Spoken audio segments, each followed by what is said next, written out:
En el principio era el Logos, la gran explosión, el primordial Om. La teoría de la gran explosión dice que el universo físico surgió vertiginosamente de un punto singular inimaginablemente denso y caliente, llamado una singularidad, 1000 millones de veces más pequeño que la cabeza de un alfiler. No dice el por qué ni el cómo. Cuanto más misterioso es algo, más asumimos que lo comprendemos.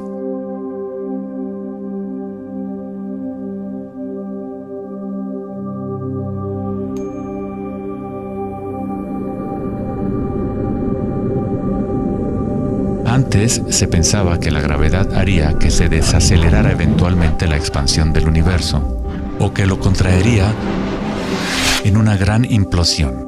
Sin embargo, las imágenes del telescopio Hubble demuestran que la expansión del universo parece estar acelerándose, expandiéndose más y más desde su origen en la gran explosión. De alguna manera, hay más masa en el universo de la cual la física había predicho. Para justificar la masa perdida, los físicos dicen ahora que el universo está compuesto de solamente 4% de materia atómica, o lo que nosotros consideramos materia normal. 23% del universo es materia oscura y 73% es energía oscura, lo cual antes pensábamos que era espacio vacío. Es como un sistema nervioso invisible que recorre el universo conectando todas las cosas.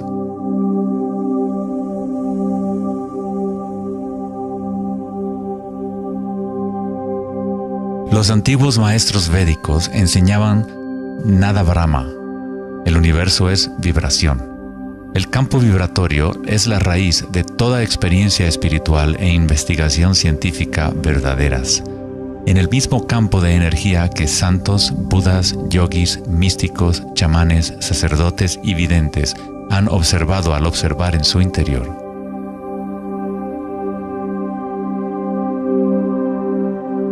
Se le ha denominado Akasha, el primordial Om, la red de joyas de Indra, la música de las esferas y miles de otros nombres a través de la historia.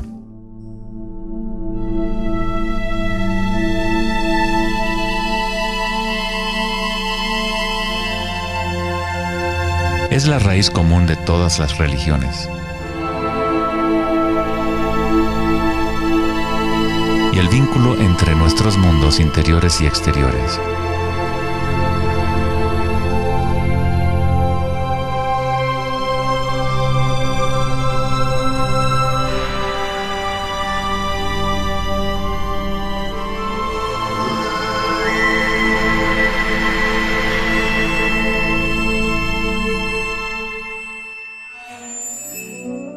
En el siglo III, el budismo Mahayana describió una cosmología no muy diferente a la física más avanzada de hoy en día. La red de joyas de Indra es una metáfora usada para describir una enseñanza védica mucho más antigua que ilustra la forma en que se teje la trama del universo. Indra, el rey de los dioses, dio a luz el sol y mueve los vientos y las aguas. Imagina una telaraña que se extiende en todas las dimensiones. Está formada por gotas de rocío y cada gota contiene el reflejo de todas las gotas de agua y en cada reflejo se advierte a la vez el reflejo de las gotas más minúsculas. Toda la telaraña continúa en esa misma representación, hasta el infinito.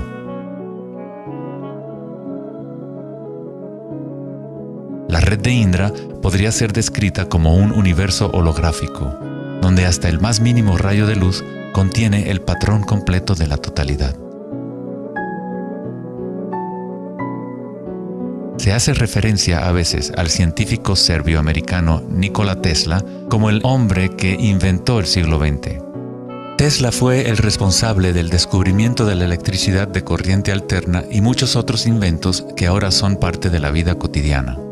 Debido a su interés en las antiguas tradiciones védicas, Tesla se encontraba en una posición única para comprender la ciencia a través de un modelo tanto oriental como occidental. Como todos los grandes científicos, Tesla investigó profundamente los misterios del mundo exterior, pero también observó profundamente su interior. Al igual que los antiguos yogis, Tesla utilizó el término akasha para describir el sentido etéreo que se extiende a lo largo de todo. Tesla estudió con Swami Vivekananda, un yogi que trajo las enseñanzas antiguas de India al occidente. En las enseñanzas védicas, akasha es el espacio en sí, el espacio que los otros elementos llenan, que existe simultáneamente con la vibración. Son inseparables. Akasha es el yin del yang del prana.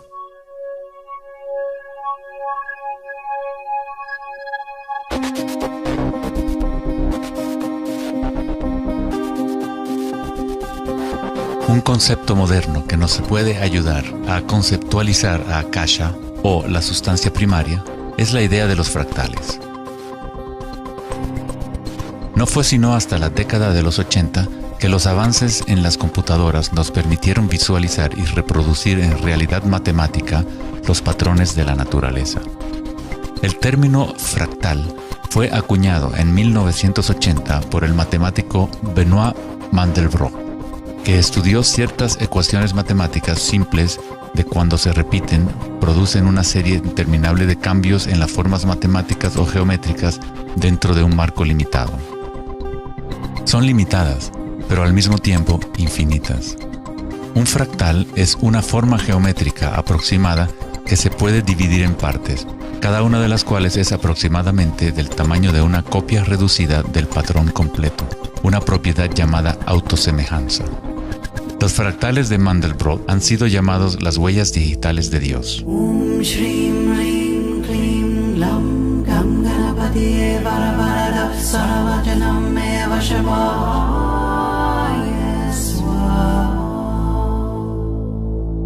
Estás viendo obras de arte creadas por la propia naturaleza. Si se gira la figura de Mandelbrot de cierta forma, luce muy similar a una deidad hindú o a un Buda. Esta figura ha sido denominada la figura Buddha-Brot.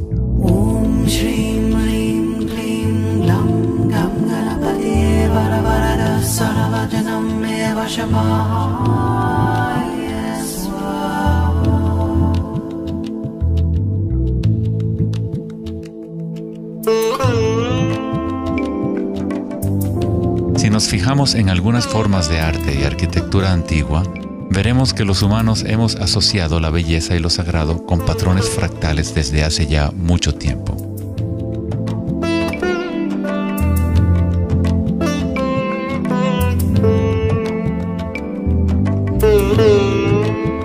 Infinitamente complejos, sin embargo, cada parte contiene la semilla para recrear el conjunto. Los fractales han cambiado el punto de vista de los matemáticos respecto a la percepción y el funcionamiento del universo. Con cada nuevo nivel de aumento surgen diferencias del original. El cambio y la transformación constante ocurren a medida que atravesamos el nivel de un detalle fractal a otro. Esta transformación es el espiral cósmico, la inteligencia intrínseca de la matriz del espacio-tiempo.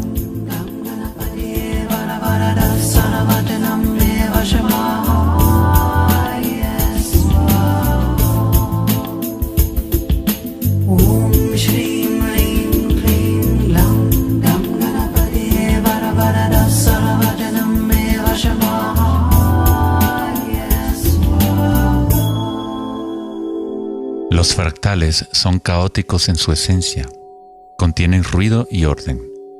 Cuando nuestras mentes reconocen o definen un patrón, nos enfocamos en él como si fuera una cosa. Tratamos de encontrar los patrones que consideramos bellos, pero a fin de sostenerlos en nuestras mentes, debemos apartar el resto del fractal.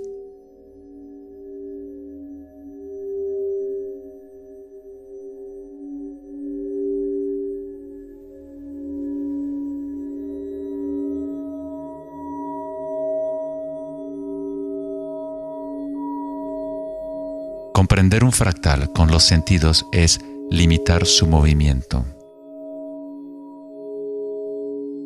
Toda la energía del universo es neutral, atemporal y carece de dimensiones.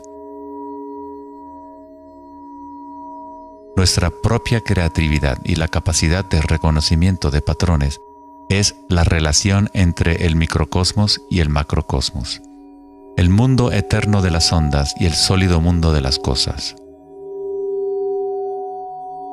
La observación es un acto de creación a través de las limitaciones inherentes del pensamiento. Estamos creando la ilusión de solidez de las cosas al etiquetarlas y nombrarlas. El filósofo Kierkegaard dijo: si me nombras, me niegas. Al darme un nombre, una etiqueta, niegas las otras posibilidades que yo podría ser. Encasillas a la partícula en ser una cosa, al nombrarla, al concretarla, pero al mismo tiempo la estás creando, la defines para que exista.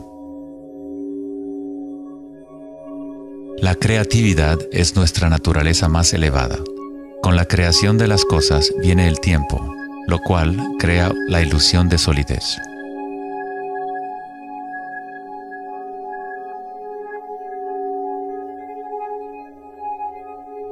Einstein fue el primer científico en comprender que lo que nosotros consideramos espacio vacío no es la nada, posee propiedades y casi incalculables cantidades de energía son parte intrínseca de la naturaleza del espacio. El famoso físico Richard Feynman dijo en una ocasión: hay suficiente energía en un solo metro cúbico de espacio para hervir todos los océanos del mundo. Los meditadores avanzados saben que en el silencio se encuentra el mayor poder. Buda tenía otro término para la sustancia primaria. La llamaba kalapas. Las kalapas son como partículas u ondas minúsculas que están surgiendo y desapareciendo miles de millones de veces por segundo.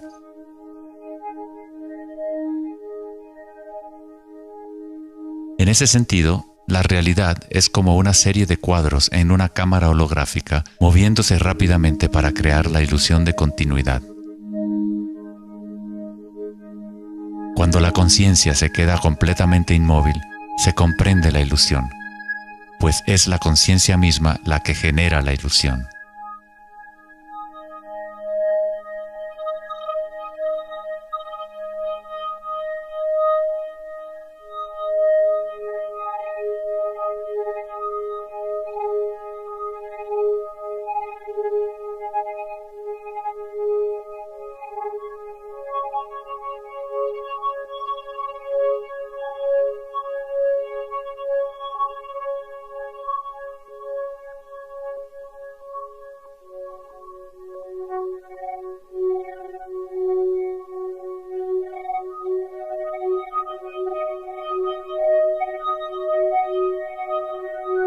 En las tradiciones antiguas orientales se sabía desde hace miles de años que todo es vibración. Nada Brahma, el universo es sonido. La palabra nada significa sonido o vibración y Brahma es el nombre de Dios. Brahma, al mismo tiempo, es el universo y es el creador. El artista y el arte son inseparables.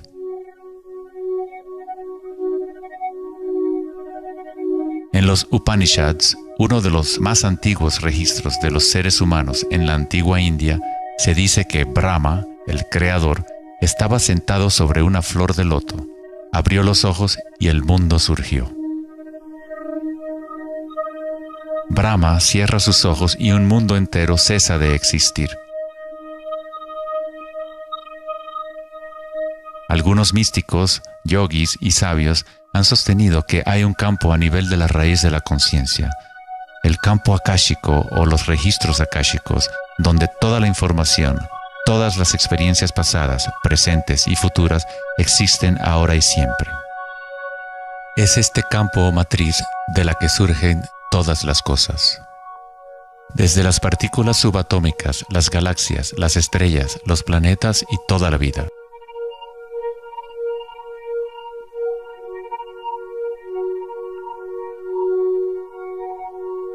Nunca ves nada en su totalidad, ya que todo está formado de capas y capas de vibración y está constantemente cambiando. Intercambio de información con Akasha.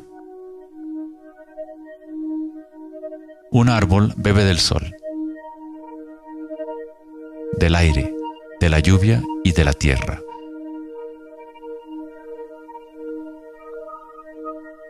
Un mundo de energía entra y sale de esta cosa llamada árbol. Cuando la mente pensante permanece en calma, observas la realidad tal como es. Todos los aspectos en conjunto, el árbol, el cielo y la tierra, la lluvia y las estrellas no están separadas. La vida y la muerte, el yo y el otro no están separados. Así como la montaña y el valle son inseparables. En las tradiciones indígenas de los Estados Unidos y en otras tradiciones indígenas, se dice que cada cosa tiene espíritu, lo cual es otra forma de decir, todo está conectado con la única fuente de vibración. Hay una conciencia, un campo, una fuerza que se mueve a través de todo. Este campo no está aconteciendo a tu alrededor, sino a través de ti y en calidad de tu esencia. Tú eres la U en la palabra universo. Eres los ojos con los cuales la creación se observa a sí misma. Cuando te despiertas de un sueño, te das cuenta que todo lo del sueño era parte de ti. Tú lo estabas creando. Es igual para lo que llamamos la vida real. Cada uno y cada cosa eres tú. La única conciencia mirando a través de cada ojo, bajo cada roca,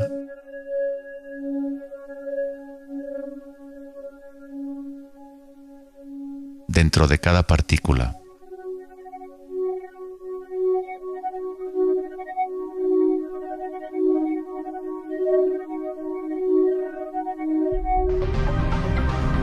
Los investigadores internacionales del CERN, el Laboratorio Europeo de Física de Partículas, están buscando este campo que se extiende a lo largo de todas las cosas. Pero en lugar de mirar hacia adentro, miran al mundo físico externo. Científicos del laboratorio CERN en Ginebra, Suiza, anunciaron que habían encontrado el bosón de Higgs, o la partícula de Dios. Los experimentos del bosón de Higgs demostraron científicamente que un campo de energía invisible llena el vacío del espacio. El gran colisionador de hadrones del CERN consiste en un anillo de 17 millas de circunferencia en la que dos haces de partículas corren en direcciones opuestas, convergiendo y estrellándose casi a la velocidad de la luz. Los científicos observan lo que surge de las violentas colisiones. El modelo estándar no puede explicar cómo las partículas obtienen su masa. Todo parece estar compuesto de vibraciones, pero no hay ninguna cosa que esté siendo vibrada. Es como si hubiera un bailarín invisible, una sombra, danzando oculta en el valle del universo. Los demás bailarines siempre han danzado alrededor de este bailarín oculto. Hemos observado la coreografía, pero hasta ahora no podíamos ver el bailarín.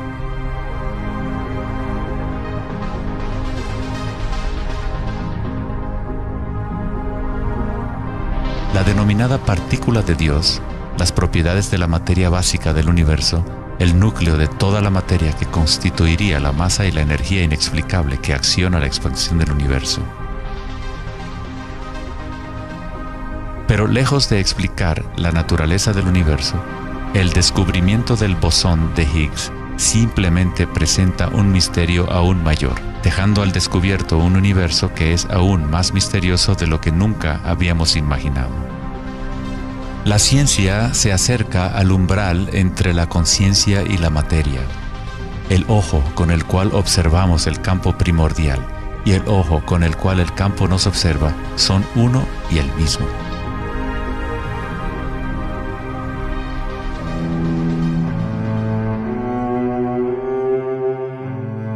El célebre escritor alemán Wolfgang von Goethe dijo: "La onda es el fenómeno primordial que dio origen al mundo". La simática es el estudio del sonido visible. La palabra simática proviene de la raíz griega kuma, que significa onda o vibración.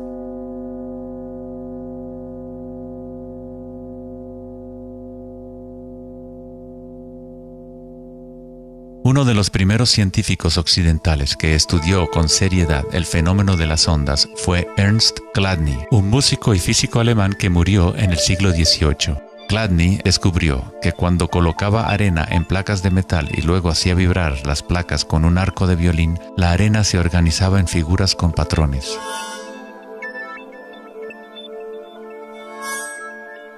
Diferentes formas geométricas aparecían dependiendo de la vibración producida.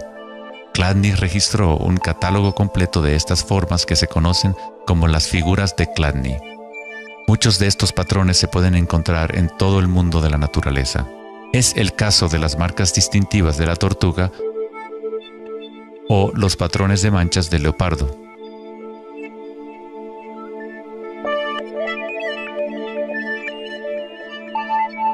El estudio de los patrones Chladni o patrones ximáticos es uno de los métodos secretos con el que los fabricantes de alta calidad de guitarras, violines y otros instrumentos prueban la calidad del sonido que emiten. Hans Jenny expandió el trabajo de Chladni en los años 60 usando varios líquidos y amplificación electrónica para generar frecuencias de sonido, y así acuñó el término ximática. Si se envían ondas sinusoidales simples a través de un recipiente con agua, se pueden ver los patrones en el agua. Dependiendo de la frecuencia de la onda, aparecerán diferentes patrones de ondas. Cuanto más elevada sea la frecuencia, más complejo será el patrón. Estas formas son repetibles, no aleatorias. Cuanto más observas, más empiezas a ver cómo la vibración organiza la materia en formas complejas que comenzaron en simples ondas repetitivas. Esta vibración de agua tiene un patrón similar a un girasol.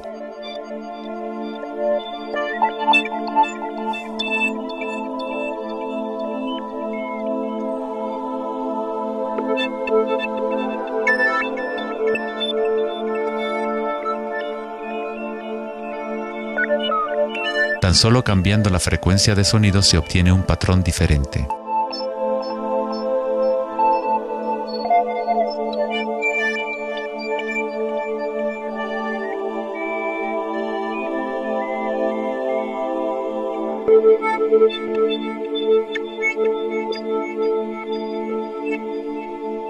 El agua es una sustancia muy misteriosa, es altamente impresionable. Es decir, puede recibir y retener la vibración. Debido a su capacidad y sensibilidad de resonancia elevada y a su disposición interna para resonar, el agua responde instantáneamente a todos los tipos de ondas acústicas. Agua y tierra vibrante constituyen la mayoría de la masa en las plantas y los animales.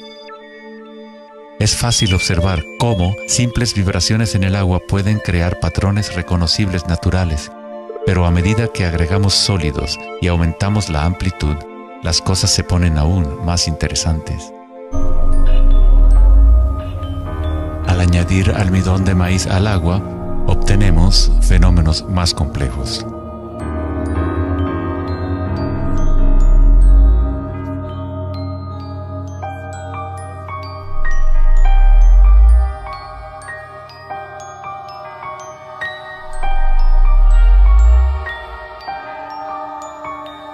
Tal vez, los principios de la vida en sí se pueden observar conforme las vibraciones mueven la burbuja de almidón de maíz en lo que parece ser un organismo en movimiento.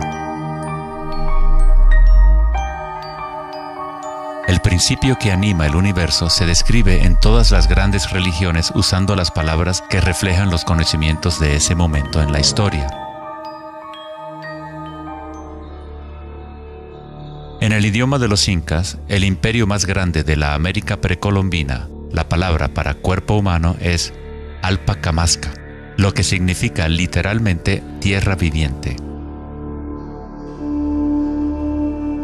En la Cábala o misticismo judío, hablan del nombre divino de Dios, el nombre impronunciable.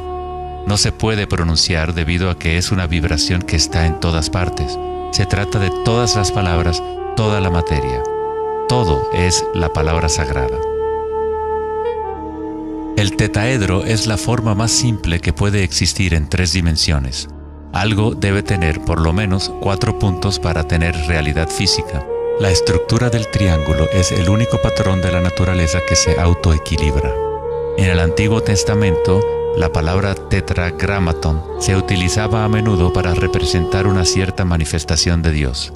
Se usaba cuando se hablaba de la palabra de Dios o del nombre especial de Dios, logos o la palabra primordial. Las antiguas civilizaciones sabían que en la estructura de la raíz del universo estaba la figura tetraédrica. De esta forma, la naturaleza exhibe un impulso fundamental hacia el equilibrio, Shiva, pero a la vez exhibe un impulso fundamental hacia el cambio, Shakti.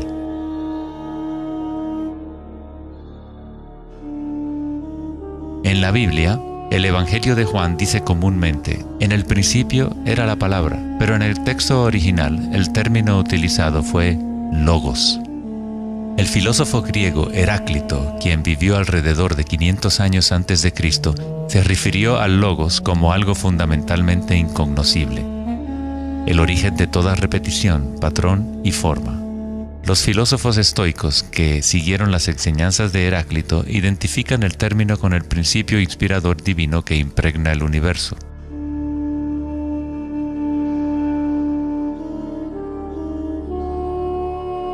En el sufismo, el logos está en todas partes y en todas las cosas. Es aquello de lo cual lo inmanifiesto se manifiesta.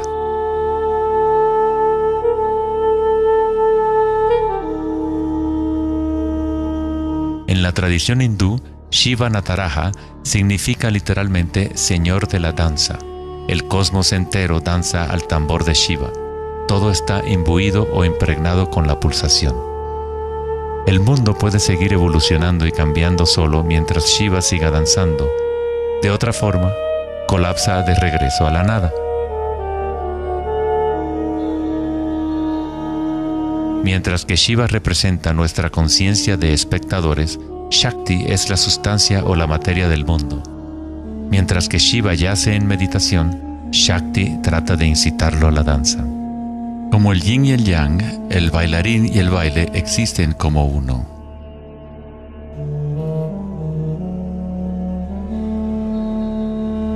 Logos también significa verdad inocultable. Aquel que conoce el logos, conoce la verdad. Existen muchas capas de encubrimiento en el mundo humano como consecuencia de los múltiples giros de Akasha hasta convertirse en estructuras complejas que ocultan la fuente de sí misma. Como un juego divino de las escondidas, nos hemos ocultado desde hace miles de años y eventualmente nos hemos olvidado por completo del juego. De alguna forma, nos olvidamos que había algo que encontrar.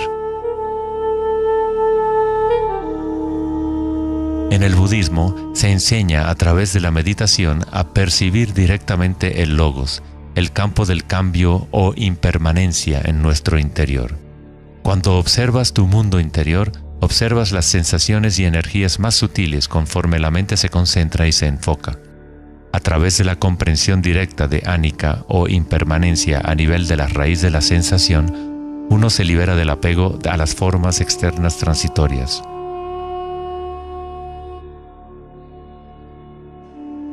Una vez que tomamos conciencia de que hay un campo vibratorio que es la raíz común de todas las religiones, ¿cómo podemos decir mi religión? O este es mi Om primordial, mi campo cuántico.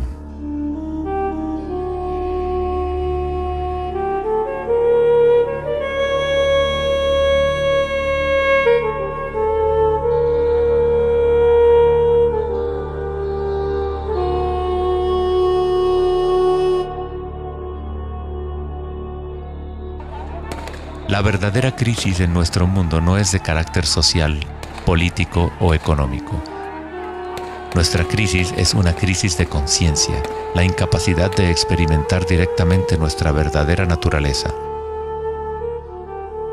La incapacidad de reconocer esto en todo el mundo y en todas las cosas.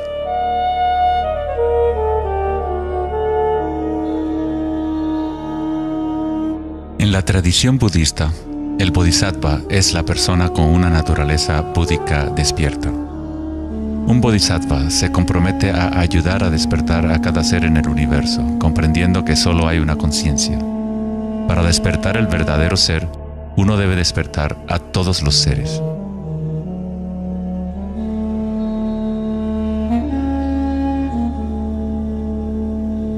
Existen innumerables seres conscientes en el universo a quienes me comprometo a ayudar a despertar. Mis imperfecciones son inagotables. Prometo vencerlas todas. El Dharma es inescrutable. Me comprometo a conocerlo.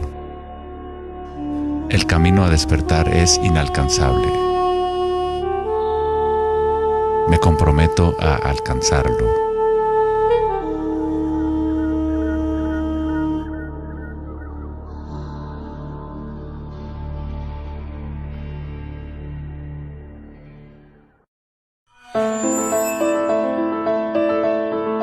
El filósofo Platón, partidario de Pitágoras, insinuaba enigmáticamente que había una llave de oro que unificaba todos los misterios del universo. Esta es la llave de oro a la que regresaremos una y otra vez a lo largo de nuestra exploración. La llave de oro es la inteligencia del Logos, la fuente del Om primordial. Se podría decir que es la mente de Dios. Con nuestros limitados sentidos, estamos observando solo la manifestación externa de la mecánica oculta de la autosemejanza. La fuente de esta simetría divina es el misterio más grande de nuestra existencia. Muchos de los pensadores monumentales de la historia, como Pitágoras, Kepler, Leonardo da Vinci, Tesla y Einstein, han llegado al umbral del misterio.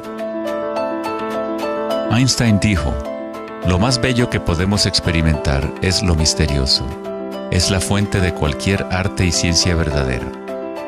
Aquel que no conoce esta emoción, que no hace pausa para maravillarse y quedarse absorto en admiración, es como si estuviera muerto. Sus ojos están cerrados. Estamos en la posición de un niño pequeño entrando a una gran biblioteca llena de libros en muchos idiomas diferentes.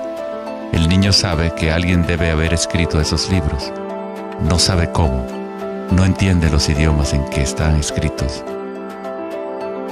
El niño sospecha ligeramente que hay un orden misterioso en la disposición de los libros, pero no sabe cuál es. A mí me parece que esa es la actitud, inclusive del ser humano más inteligente, hacia Dios. Vemos un universo maravillosamente ordenado que obedece ciertas leyes. Nuestras mentes limitadas no pueden comprender la misteriosa fuerza que mueve las constelaciones.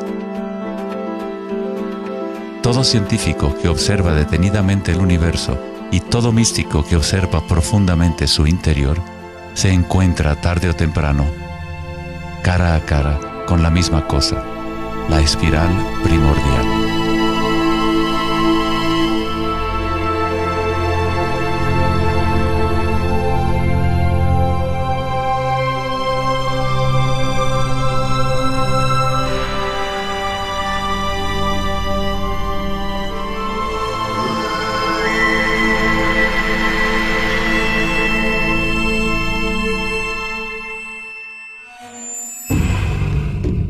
Mil años antes de la creación del antiguo observatorio de Stonehenge, la espiral era un símbolo predominante en la Tierra. Las espirales antiguas se pueden encontrar por todas partes del mundo. Miles de espirales antiguas como estas se pueden encontrar en toda Europa, Nuevo México y Utah en Estados Unidos, Australia, China y Rusia, en virtualmente todas las culturas indígenas de la Tierra. Las espirales antiguas simbolizan el crecimiento, la expansión y la energía cósmica encarnada en el Sol y en el cielo. La forma espiral refleja el macrocosmos del universo mismo revelándose. En las tradiciones indígenas, la espiral es la fuente energética, la madre primordial. Las espirales neolíticas de Newgrange, Irlanda, se remontan a 5000 años.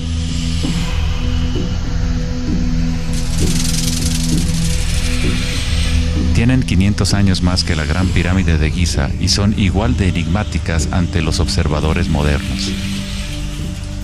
Las espirales se remontan a una época en la historia en donde los humanos estaban más conectados con la Tierra, con los ciclos y las espirales de la naturaleza. Una época en que los seres humanos se identificaban menos con los pensamientos. La espiral es lo que percibimos como la fuerza de torsión en el universo. El prana, o fuerza creativa, hace girar a Akasha en una secuencia de formas sólidas. Se encuentra en todos los niveles entre el macrocosmos y el microcosmos, desde las galaxias espirales hasta los sistemas meteorológicos, el agua en tu bañera y tu ATM.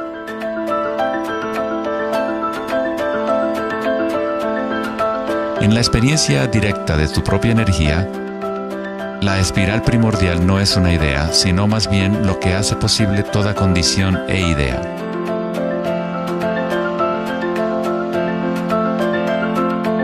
Varios tipos de espirales y hélices se encuentran en todo el mundo de la naturaleza. Caracoles,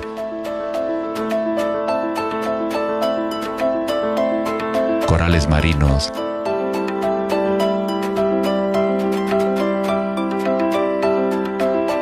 telarañas,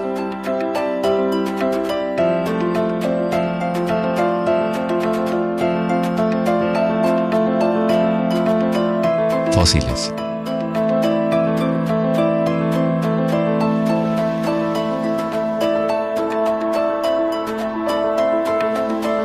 En las colas de los caballitos de mar,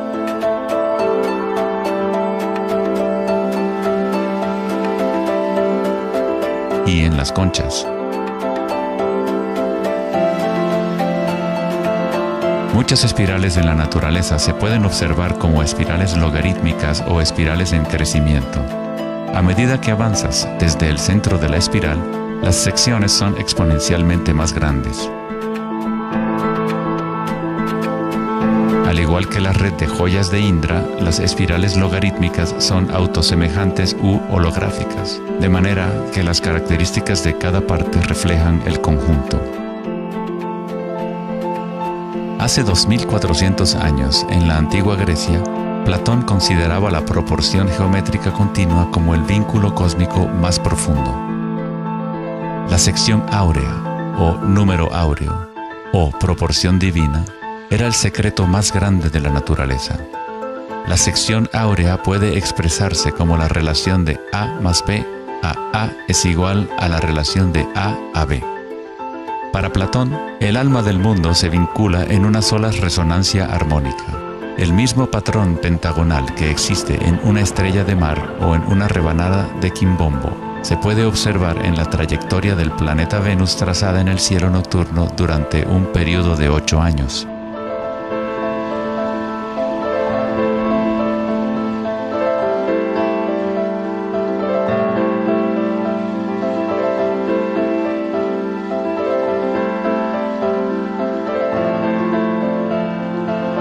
Se observa en el mundo inteligible de las formas en el cielo y en el mundo visible de los objetos materiales en la Tierra, a través de este principio de la autosemejanza geométrica.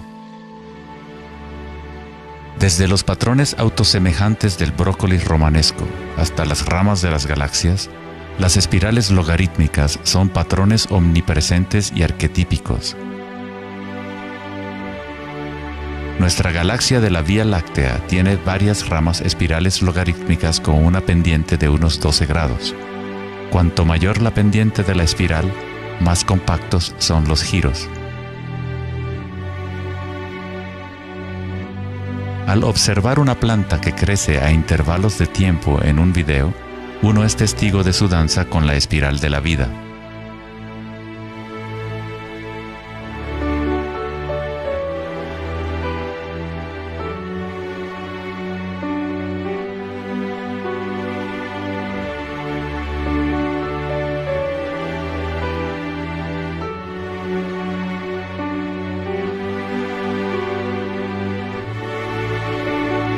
Una espiral dorada es una espiral logarítmica que crece hacia afuera, siguiendo el factor de la sección áurea. La sección áurea es una relación matemática especial que aparece una y otra vez en la naturaleza.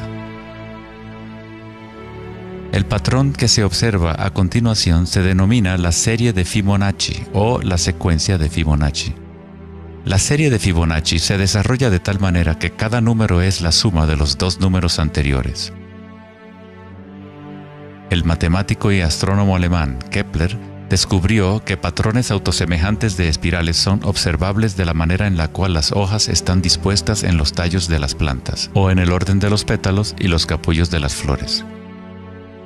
Leonardo da Vinci observó que el espacio en las hojas tenía a menudo forma de patrones espirales. Estos patrones se llaman filotaxis o patrones de disposición de las hojas.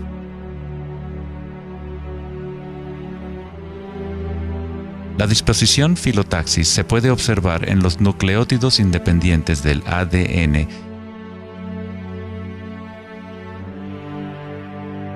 y en todo, desde los árboles genealógicos de conejos reproductores hasta en las piñas del pino, de los cactus a los copos de nieve y en organismos simples como las diatomeas.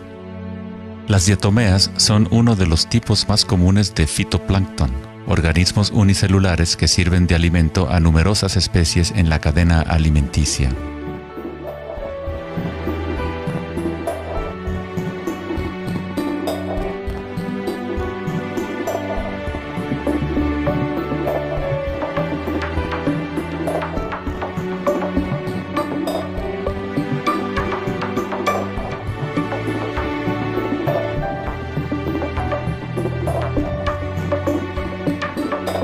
¿Cuánta matemática debes saber para ser un girasol o una abeja?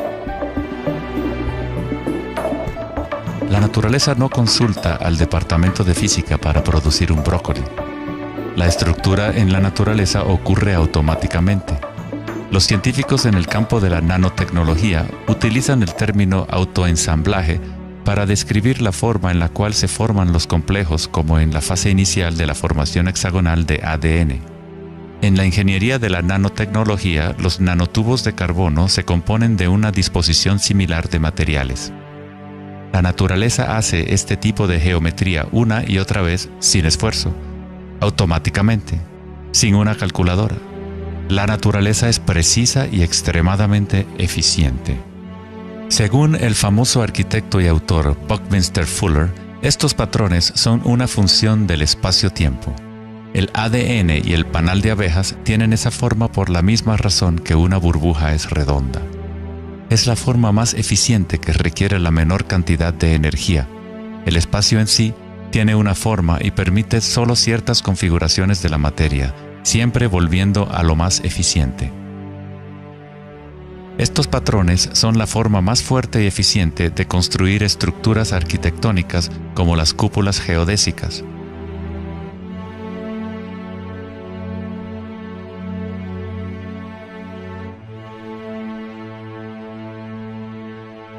Los patrones de espirales logarítmicas permiten la exposición máxima de las plantas a los insectos para la polinización.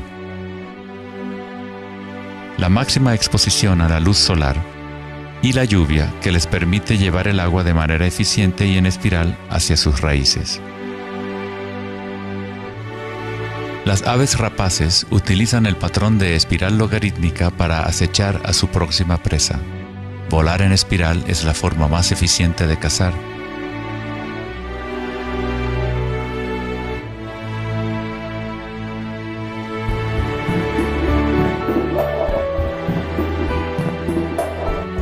Nuestra capacidad de observar el akasha danzando la espiral de la vida hacia una forma material se relaciona con la habilidad de percibir la belleza y la simetría en la naturaleza. El poeta William Blake dijo: "El universo vegetativo se abre como una flor desde el centro de la tierra en donde mora la eternidad. Se expande desde las estrellas hasta el caparazón mundano y ahí se encuentra con la eternidad de nuevo, tanto desde dentro como desde fuera".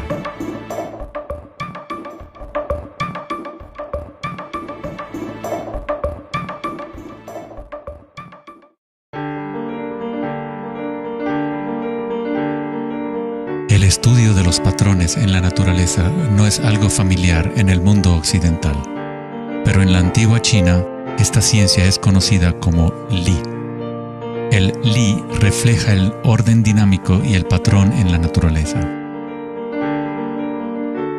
Pero no es considerado algo estático, congelado o inmutable como un mosaico.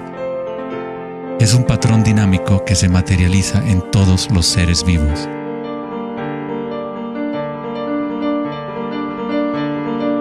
Las arterias de las hojas, las marcas de las tortugas y los patrones de vetas en las rocas son todas expresiones del lenguaje secreto de la naturaleza y del arte. El laberinto es uno de los muchos patrones de Li. Se encuentran en las estructuras de los corales, en hongos como el morel,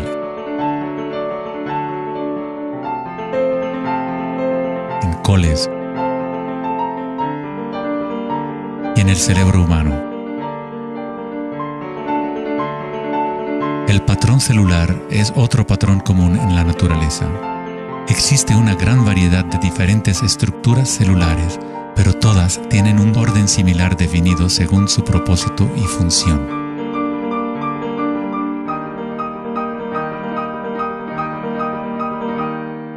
Es fácil quedarse fascinado ante el juego constante de formas, pero lo más interesante es que ciertas formas arquetípicas parecen estar entretejidas en la trama de la naturaleza.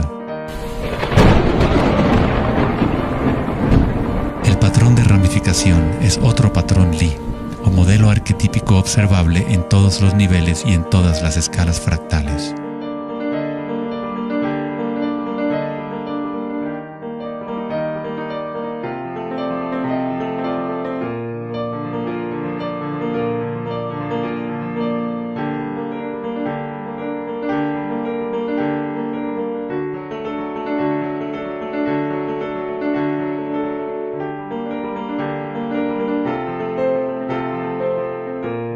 Tomemos, por ejemplo, esta imagen increíble de una simulación de computadora conocida como la simulación del milenio, que muestra la distribución de la materia oscura en el universo local. Fue creada por Max Planck Society en Alemania. La materia oscura es lo que antes considerábamos espacio vacío. Es como un sistema nervioso invisible que recorre todo el universo.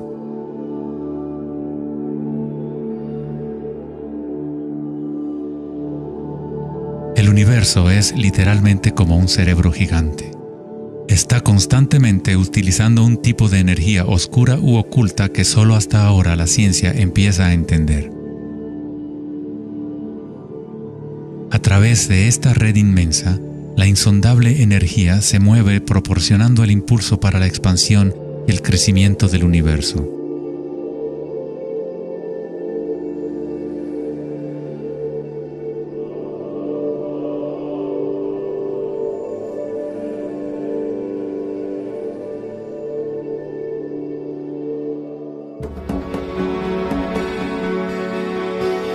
La naturaleza crea patrones de ramificación automáticamente cuando creamos las condiciones adecuadas.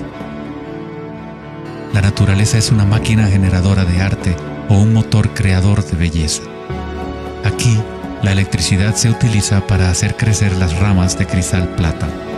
El metraje es en intervalos de tiempo a medida que crecen durante varias horas. Los cristales se forman sobre el cátodo de aluminio cuando los iones se depositan por electrólisis a partir de una solución de nitrato de plata. La formación es autoorganizadora. Estás viendo arte generado por la propia naturaleza. Johann Wolfgang von Goethe dijo: "La belleza es una manifestación de las leyes secretas de la naturaleza, que de otra manera estarían ocultas para nosotros por siempre". En este sentido, todo en la naturaleza está vivo, organizándose a sí mismo.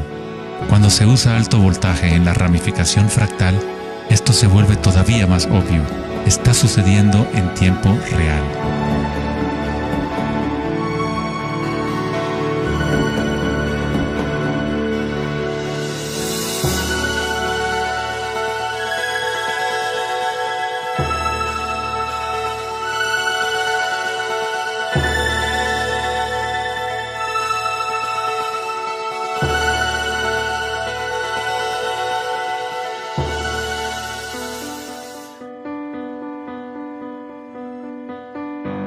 En el cuerpo humano se encuentran patrones y estructuras ramificadas por todas partes. Son, por supuesto, el sistema nervioso de la medicina occidental.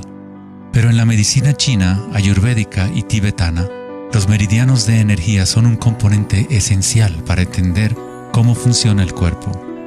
Los nadis o meridianos de energía forman estructuras ramificadas. Una autopsia no revelará los chakras o nadis, pero eso no quiere decir que no existen. Es necesario refinar las herramientas que usamos para poder observar.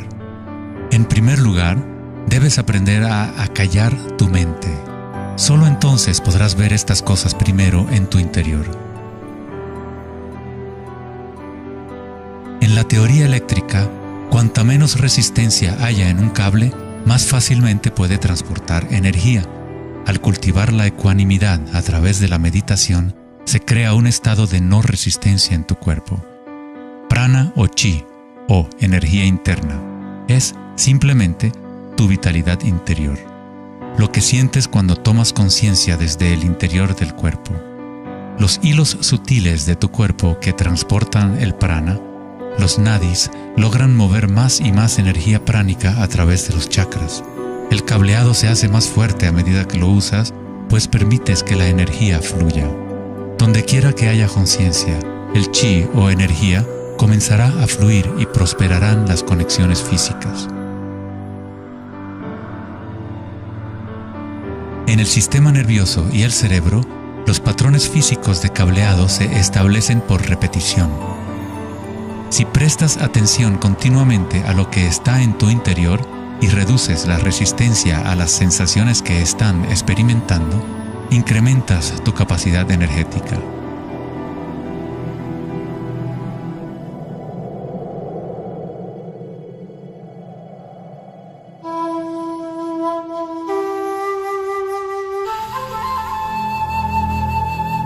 En el taoísmo, el símbolo del yin y el yang representa la interpenetración de las fuerzas en espiral de la naturaleza. El yin y el yang no son dos y no es uno. El antiguo concepto del ara está representado por un yin y yang o remolino en espiral. Es el centro de energía localizado en el abdomen, debajo del ombligo. Ara significa literalmente mar u océano de energía. En China, el ara es llamado el Dantien inferior. En muchas formas de artes marciales asiáticas, se dice que el guerrero con ara fuerte es imparable. En la tradición samurái, una forma de suicidio ritual o seppuku era el harakiri. Esto significa traspasar tu propio ara, desconectando el chi o canal de energía. Moverse desde este centro crea el movimiento enraizado y lleno de gracia que se ve no solo en las artes marciales,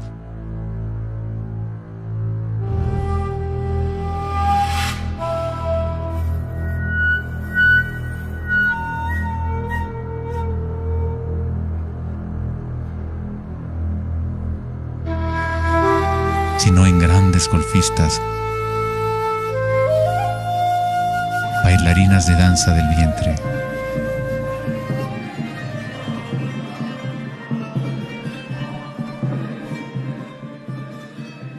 Y derviches giradores sufíes.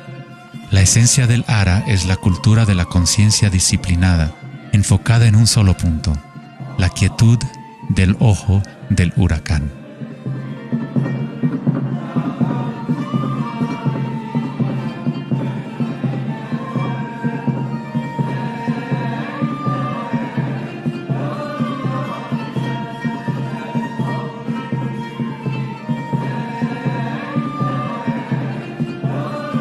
Es el instinto de nuestras entrañas con relación a nuestra propia fuente de energía.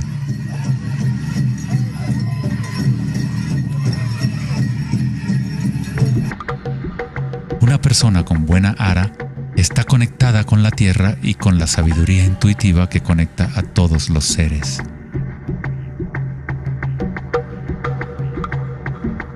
Pensar con tu vientre, el ara de Kengasai, es conectarte con tu sabiduría interior.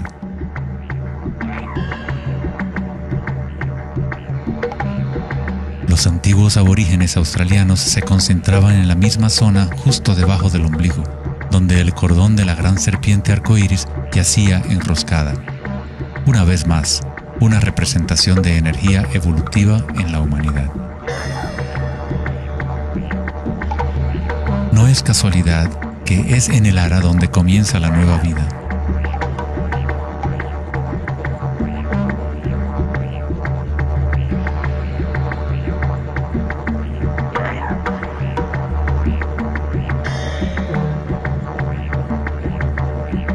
El sistema nervioso entérico, a veces llamado cerebro intestinal, es capaz de mantener una matriz compleja de conexiones similares a las del cerebro en la cabeza, con sus propias neuronas y neurotransmisores. Puede actuar de forma autónoma, es decir, con su propia inteligencia. Se podría decir que el cerebro intestinal es una versión fractal del cerebro de la cabeza, o tal vez el cerebro de la cabeza es una versión fractal del cerebro intestinal. Un oso sano tiene un ara fuerte. Cuando un oso sabe dónde hurgar para encontrar hierbas, sigue el movimiento del chi a través de sus sentidos, centrando en el ara o vientre. Esta es la conexión del oso con la cabaña de los sueños, el lugar en las tradiciones indígenas de donde proviene todo el conocimiento y regresa hacia la espiral de la vida. Pero, ¿cómo conocían los antiguos pueblos la espiral si la ciencia moderna está apenas empezando ahora a reconocer su importancia? Pregúntale a las abejas. Ellas no se han olvidado de amar. Las abejas tienen una conexión especial con la fuente como parte de un sistema simbiótico que ayuda a la belleza y a la diversidad a florecer.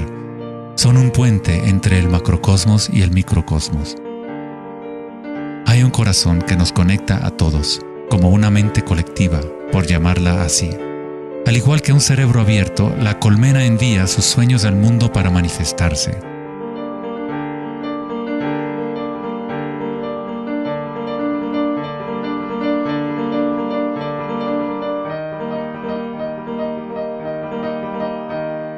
En la naturaleza, muchas criaturas saben cómo actuar en el unísono para moverse con un solo espíritu, en una sola dirección.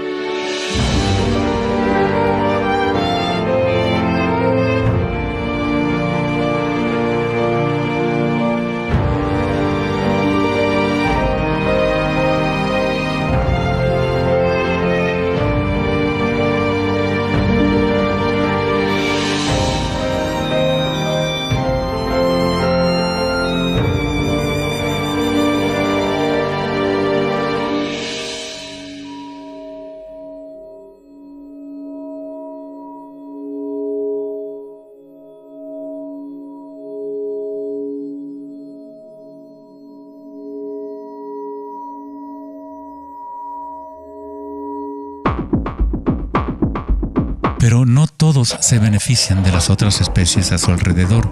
Por ejemplo, la cigarra devora todo en su camino. Una cigarra no tiene ninguna otra opción que actuar como cigarra. Nunca va a producir miel ni a polinizar plantas como una abeja. El comportamiento de una cigarra es rígido, pero un ser humano es único en el sentido de que podemos actuar como una abeja o como una cigarra. Tenemos la libertad de cambiar y manipular los patrones de la forma en que interactuamos con el mundo. Podemos existir en simbiosis o como parásitos.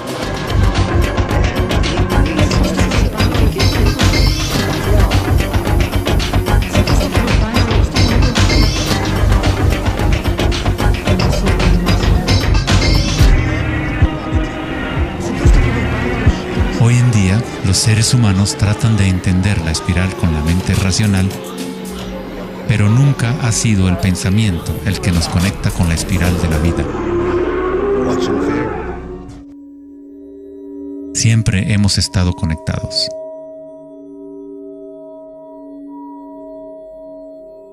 El pensamiento ha sido lo que nos ha mantenido en la ilusión de la separación dentro de nuestras propias identidades. El pensamiento es la creación de la separación, la experiencia de limitación. Cuanto más nos alineamos con el pensamiento, más nos alejamos de la fuente. Las culturas antiguas menos orientadas al pensamiento se alineaban con la espiral de una manera más directa y personal de lo que nosotros hacemos hoy en día. En la antigua India, el Kundalini es una representación de la propia energía interior que se mueve a lo largo de la columna vertebral en un patrón en forma de serpiente o hélice. En las antiguas tradiciones yogis de la India, los mundos interiores de las personas de la época se comparaban con las culturas que se centraban en el Ara. Equilibrar el poder de la espiral con la quietud propia de la observación de tu conciencia es alinearte con tu pleno potencial evolutivo, para florecer como el ser original y multifacético que fuiste concebido.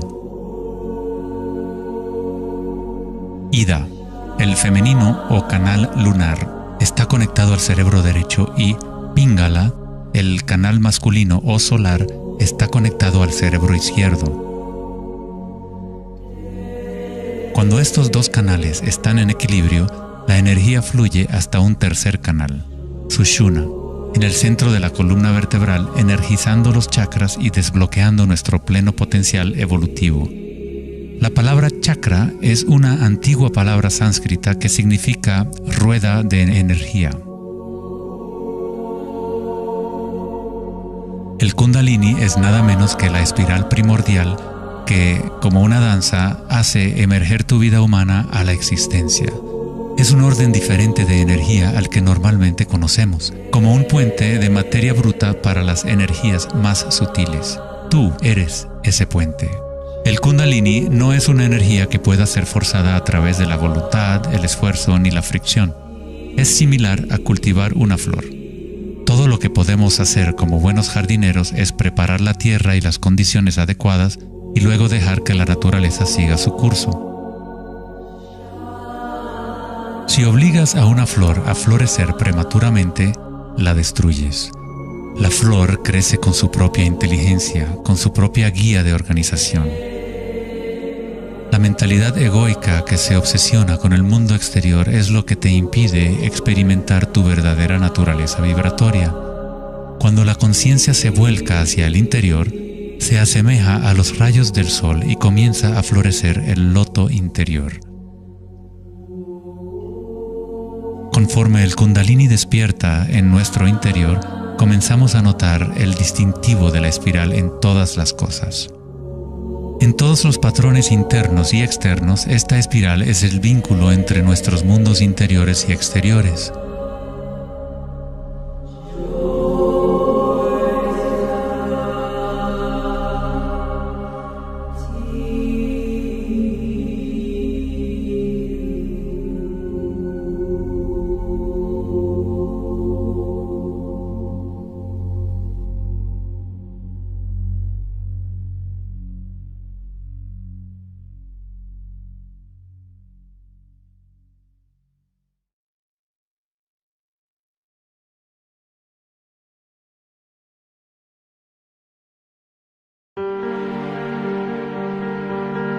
Antes de los albores de la civilización occidental y del lenguaje escrito, la ciencia y la espiritualidad no eran dos cosas separadas.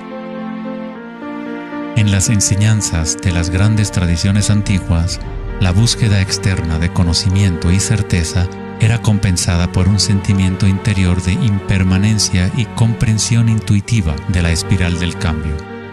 A medida que el pensamiento científico se hizo más predominante y la información se fue multiplicando, comenzó la fragmentación en nuestros sistemas de conocimiento. El incremento de la especialización significaba que menos personas eran capaces de ver el panorama general, de sentir e intuir la estética del sistema en su conjunto. Nadie se preguntaba, ¿será que todo este razonamiento es bueno para nosotros? La sabiduría antigua está aquí entre nosotros, oculta a plena vista. Pero estamos demasiado preocupados con nuestros pensamientos como para reconocerla. Esta sabiduría olvidada es la manera de restablecer el equilibrio entre lo interno y lo externo, el yin y el yang, entre la espiral del cambio y la quietud de nuestro centro.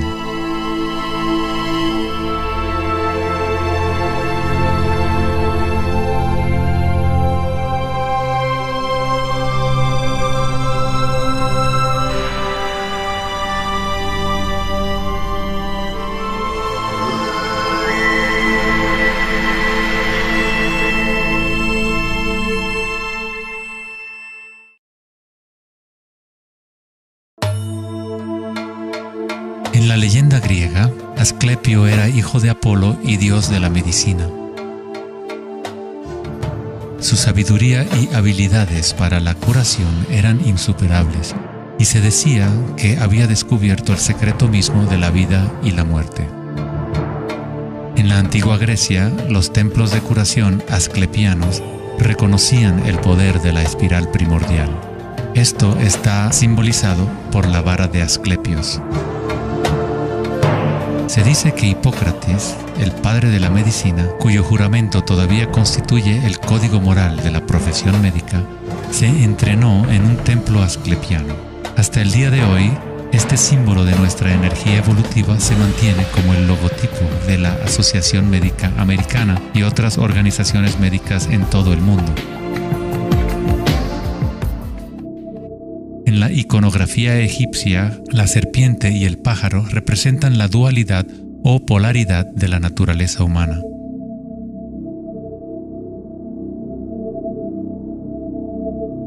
La serpiente en dirección descendiente es la espiral manifestada y la energía evolutiva del mundo.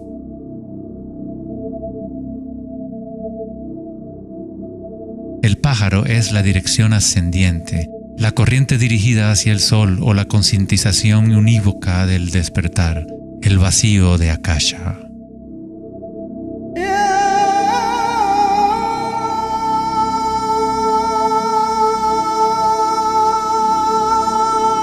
Faraones y dioses son representados con su energía despierta, en donde la serpiente Kundalini asciende por la columna vertebral y traspasa el chakra ajna entre los ojos.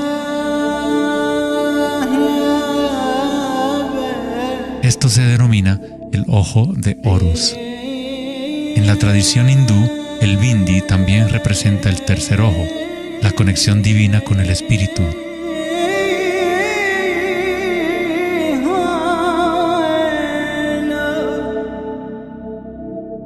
La máscara de Tutankamón es un ejemplo clásico que muestra temas de serpientes y aves.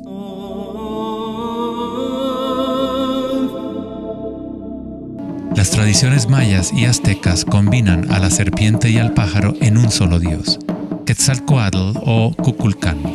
El dios de la serpiente alada representa la conciencia evolutiva despierta o el Kundalini despierto. La persona que despierta a Quetzalcóatl en su interior es una manifestación viviente de lo divino. Se dice que Quetzalcóatl o la energía de la serpiente regresará al final de los tiempos.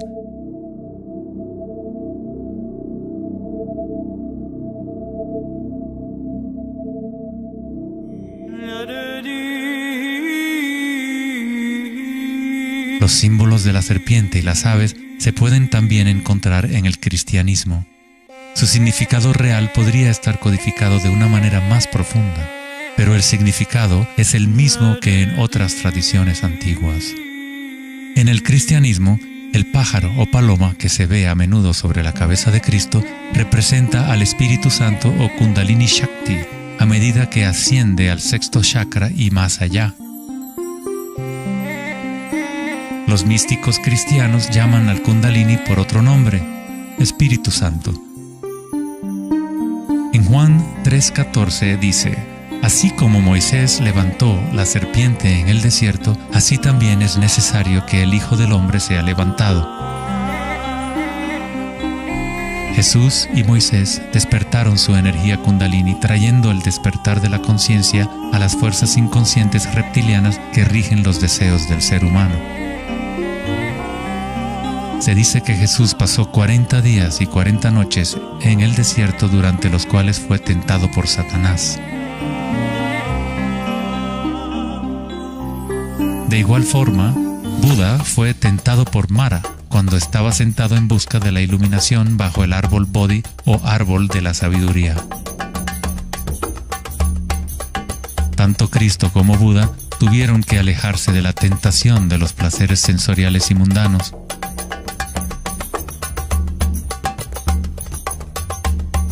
En ambas historias, el demonio es la personificación de los propios apegos.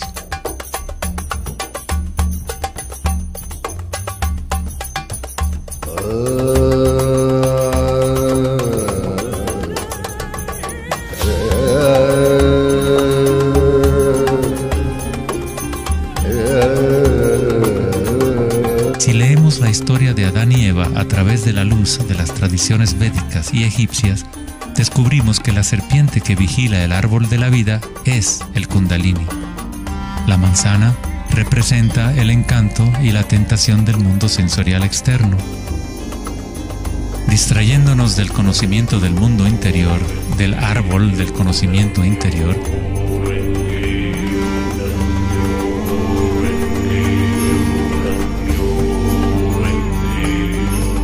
el árbol es simplemente la red de nadis o meridianos de energía dentro de nosotros mismos, que forma literalmente estructuras ramificadas por todo el cuerpo. En nuestra búsqueda egoica de gratificación externa, nos hemos separado del conocimiento del mundo interior, de nuestra conexión a Akasha y a la fuente de la sabiduría.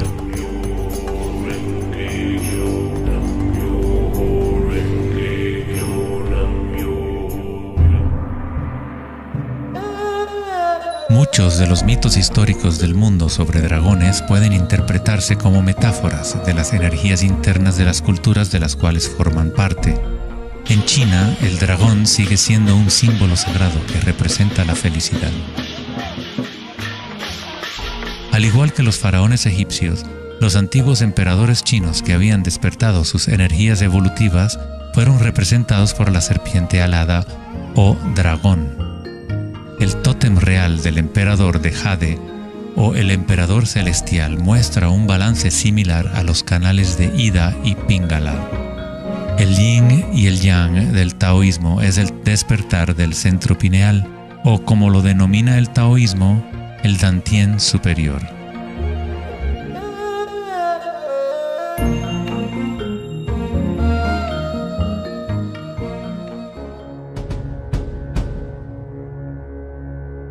La naturaleza está llena de distintas formas de detectar y asimilar la luz.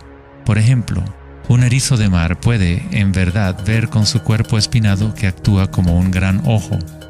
Los erizos detectan la luz que ilumina sus espinas y comparan la intensidad de los rayos para tener una idea de lo que está en su entorno.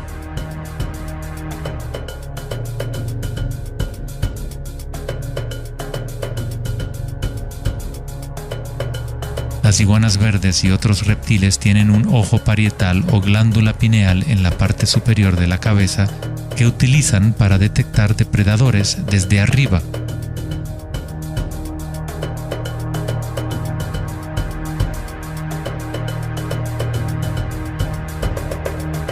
La glándula pineal humana es una pequeña glándula endocrina que ayuda a regular los patrones del sueño y vigilia.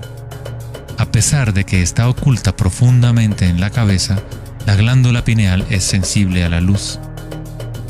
El filósofo Descartes reconoció que el área de la glándula pineal o tercer ojo era la interfase entre la conciencia y la materia. Casi todo es simétrico en el cuerpo humano. 2 ojos, 2 oídos, 2 fosas nasales. Incluso el cerebro tiene 2 hemisferios. Pero hay un área en el cerebro que no se duplica. Es el área de la glándula pineal y el centro energético que lo rodea. En un nivel físico, ahí se forman naturalmente moléculas únicas como el DMT. El DMT también se forma naturalmente en el momento del nacimiento y en el momento de la muerte, actuando literalmente como un puente único entre el mundo de los vivos y de los muertos.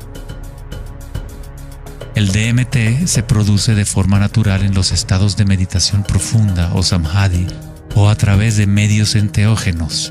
Por ejemplo, la ayahuasca es usada en tradiciones chamánicas de América del Sur para eliminar el velo entre los mundos internos y externos. La palabra pineal en sí tiene la misma raíz que la piña del pino, pues la glándula pineal representa un patrón espiral de filotaxis similar. Este modelo, que también conocido como flor del patrón de vida, es común en obras de arte antiguas que representan seres iluminados o despiertos. Cuando la imagen de la piña del pino se observa en formas de artes sacras, representa el despertar del tercer ojo, la conciencia unívoca que dirige el flujo de energía evolutiva. La piña del pino representa el florecimiento de los chakras superiores que se activan mientras Sushumna se eleva hasta el chakra Ajna y más allá. En la mitología griega, los seguidores de Dionisio llevaban una panícula o báculo gigante, envuelto en hojas enredadera en espiral y una piña de pino en el extremo superior. Una vez más, representa la energía de Dionisio o Kundalini Shakti, mientras asciende por la columna vertebral al cuerpo pineal del sexto chakra. En el corazón del Vaticano, tal vez esperarías ver una gigantesca escultura de Jesús o María, y en su lugar hay una estructura de piña de pino gigante, lo que indica que en la historia cristiana pudo haber habido conocimiento de los chakras y el Kundalini, pero por alguna razón se mantuvo oculto de las masas. La explicación oficial de la Iglesia es que la piña del pino es un símbolo de regeneración y representa la nueva vida en Cristo.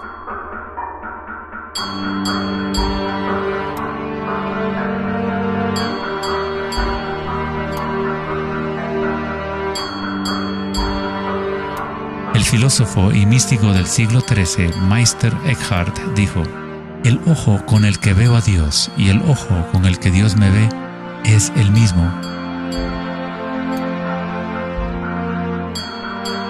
En la Biblia del rey Jacobo, Jesús dijo: "La luz del cuerpo es el ojo, y si por lo tanto tienes un solo ojo, tu cuerpo entero se llenará de luz".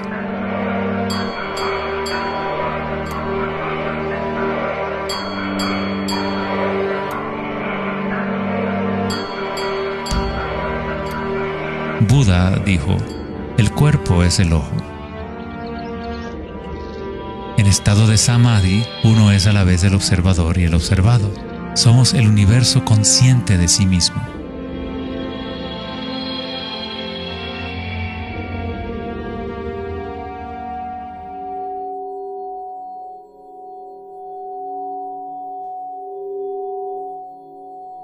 Cuando el Kundalini se activa, estimula el sexto chakra y el centro pineal, y esta zona empieza a recuperar algunas de sus funciones evolutivas.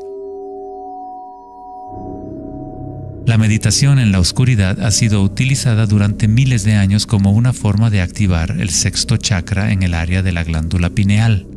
La activación de este centro nos permite ver la luz interior.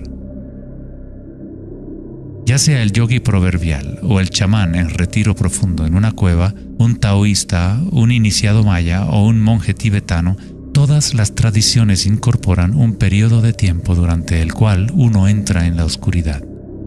La glándula pineal es la puerta a la experiencia directa de la propia energía sutil. El filósofo Nietzsche dijo: "Si miras fijamente al abismo durante el tiempo suficiente, eventualmente descubrirás que el abismo te mira fijamente de regreso".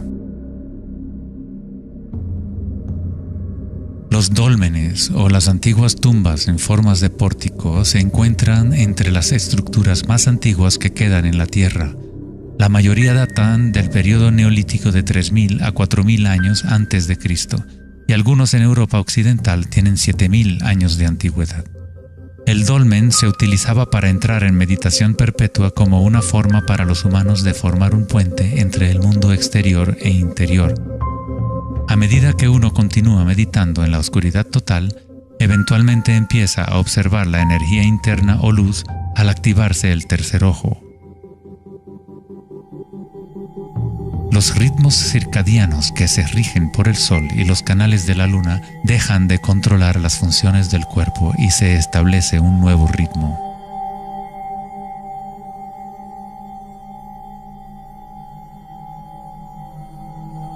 El séptimo chakra ha sido representado por el símbolo Om desde hace miles de años, un símbolo construido por signos sánscritos que representan los elementos. Cuando el Kundalini se eleva más allá del sexto chakra, se empieza a crear un halo de energía. Los halos aparecen constantemente en las pinturas religiosas de diferentes tradiciones en todas partes del mundo.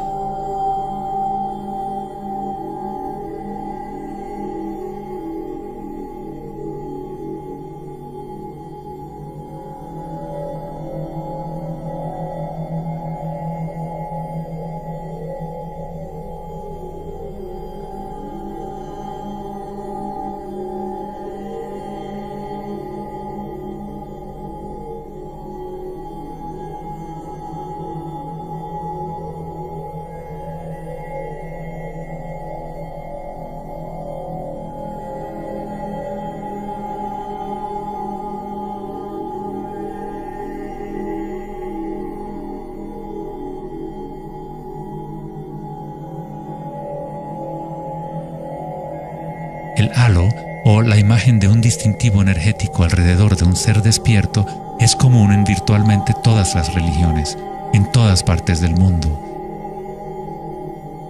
El proceso evolutivo de despertar los chakras no es propiedad de un grupo o de una religión, es el derecho inalienable de todo ser humano en el planeta.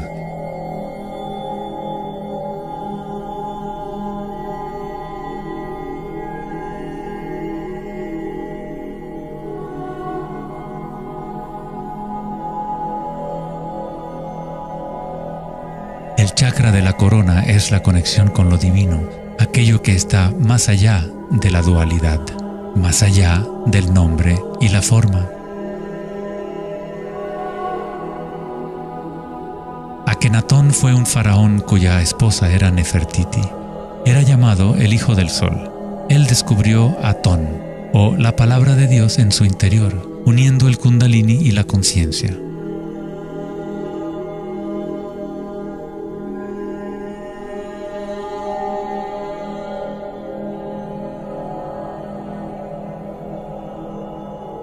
En la iconografía egipcia, una vez más, la conciencia despierta está representada por el disco solar que vemos sobre las cabezas de dioses o seres despiertos.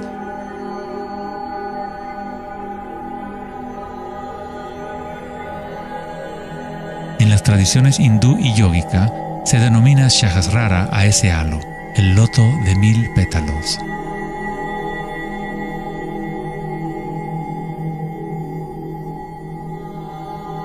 El Buda está asociado con el símbolo de la flor de loto.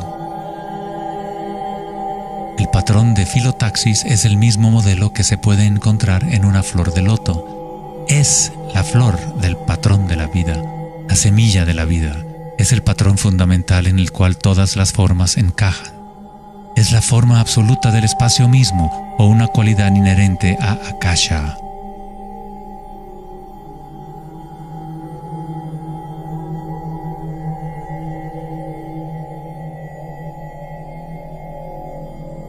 En un momento de la historia, el símbolo de la flor de la vida predominaba por toda la tierra.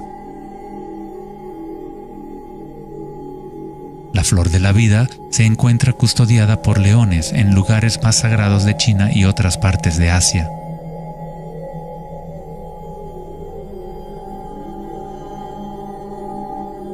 Los 64 hexagramas del I Ching a menudo rodean el símbolo yin-yang, que es otra forma de representación de la flor de la vida.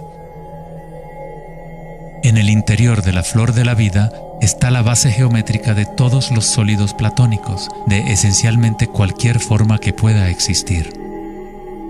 La antigua flor de la vida empieza con la geometría de la estrella de David, o triángulos con sus caras hacia arriba y hacia abajo. En tridimensional serían estructuras tetaédricas. Este símbolo es un yantra, una especie de programa que existe en el universo, la máquina que genera nuestro mundo fractal. Los yantras se han utilizado como herramientas para despertar la conciencia durante miles de años. La forma visual del yantra es una representación externa de un proceso interno de desarrollo espiritual.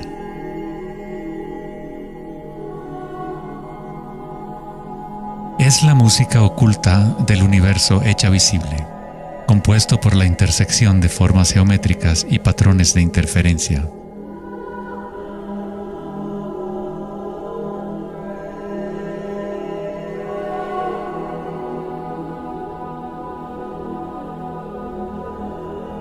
Cada chakra es un loto, un yantra, un centro psicofisiológico a través del cual el mundo puede ser experimentado.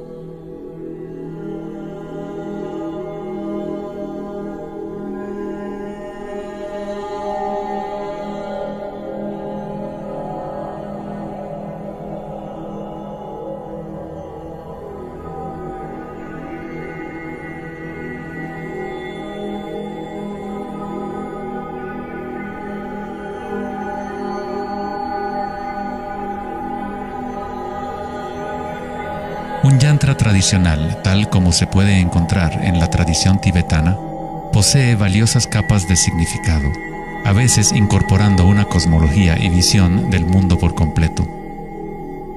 El yantra es un patrón en constante evolución que trabaja a través del poder de la repetición o iteración de un ciclo. El poder del yantra está casi perdido en el mundo de hoy, ya que buscamos significado solo en la forma externa y no lo conectamos a nuestras energías internas a través de la intención.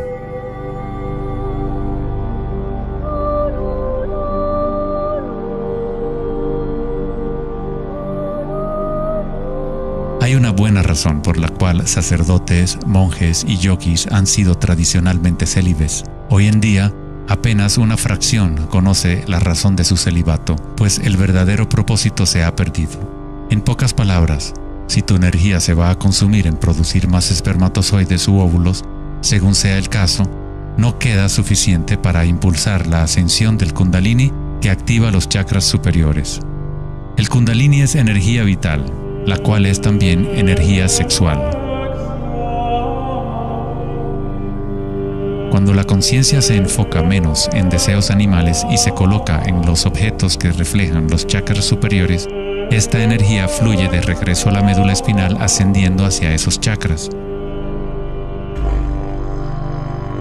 Muchas de las prácticas tántricas enseñan a dominar la energía sexual con el fin de poder utilizarla para una mayor evolución espiritual.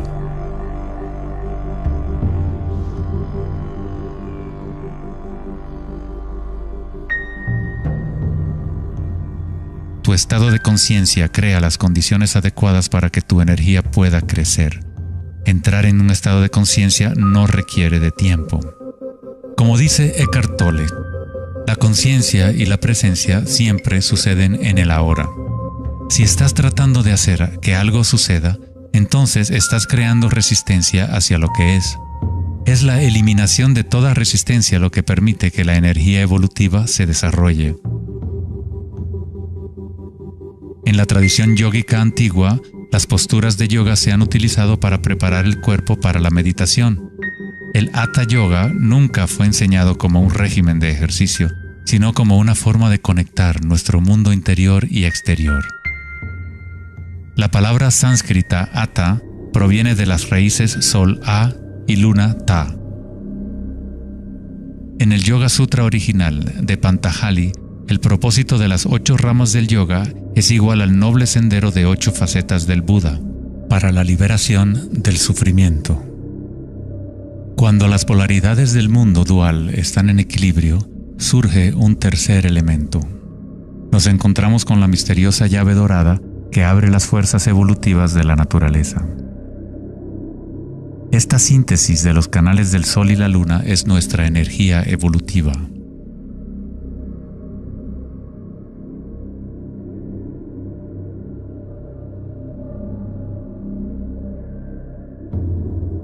Puesto que ahora los seres humanos se identifican casi exclusivamente con sus pensamientos y con el mundo exterior, es en raras ocasiones que un individuo logra el equilibrio entre las fuerzas internas y externas, lo que permite el despertar natural del Kundalini. Para aquellos identificados solo con la ilusión, el Kundalini siempre seguirá siendo una metáfora. Una idea en vez de una experiencia directa de la energía y la conciencia propias.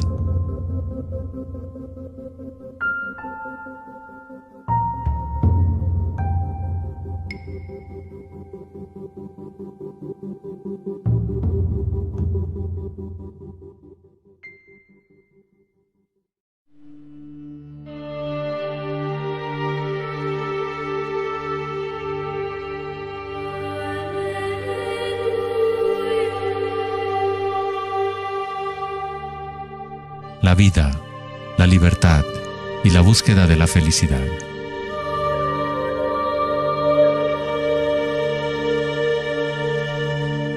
Vivimos nuestras vidas buscando la felicidad allá afuera, como si fuera una mercancía. Nos hemos convertido en esclavos de nuestros propios deseos y anhelos. La felicidad no es algo que pueda ser perseguido o comprado como un traje barato. Esto es maya, ilusión, el juego interminable de la forma. En la tradición budista, samsara, o el ciclo interminable del sufrimiento, se perpetúa por el deseo de placer y la aversión al dolor. Freud se refirió a esto como el principio del placer. Todo lo que hacemos es un intento de crear placer, para obtener algo que deseamos o para evitar algo que no es deseable, que no queremos. Incluso un organismo simple como el paramecio hace esto. Esto se llama respuesta al estímulo. A diferencia de un paramecio, los humanos tenemos más posibilidades de elección. Somos libres para pensar, y ahí radica el problema. Es pensar en lo que deseamos lo que se ha salido de control.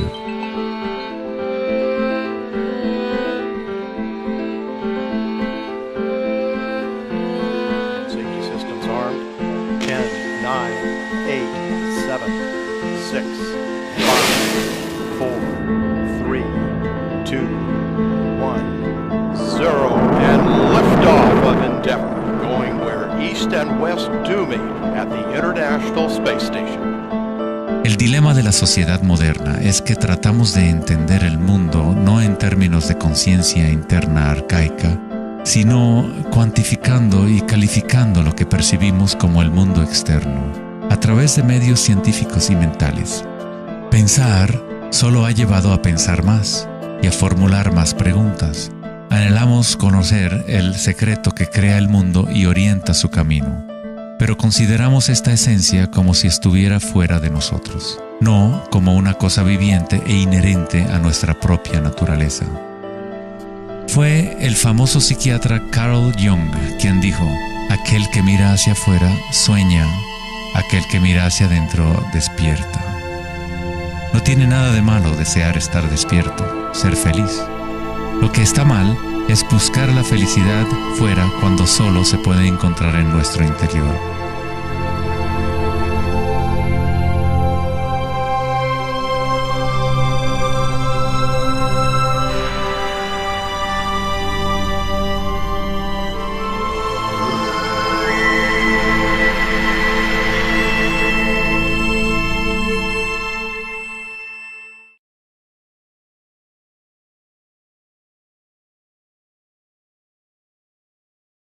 Más allá del pensamiento.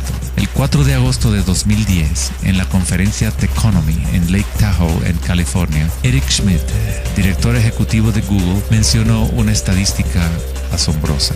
Cada 2 días creamos la misma cantidad de información que hemos creado desde los albores de la civilización hasta el año 2003. Es algo así como 5 exabytes de datos. Nunca en la historia de la humanidad hemos usado tanto la mente y nunca había habido tanta confusión en el planeta. ¿Podría ser que cada vez que pensamos en una solución a un problema, creamos 2 problemas más? ¿De qué sirve pensar tanto si no conduce a una mayor felicidad? ¿Somos más felices? ¿Más ecuánimes? ¿Más alegres como resultado de tanto pensar? O quizás nos aísla, nos desconecta de una experiencia más profunda y más significativa de la vida.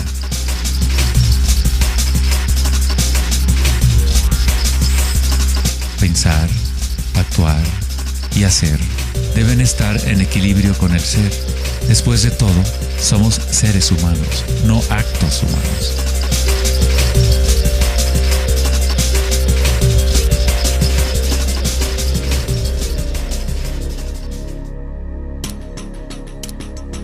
Queremos un cambio y queremos estabilidad al mismo tiempo.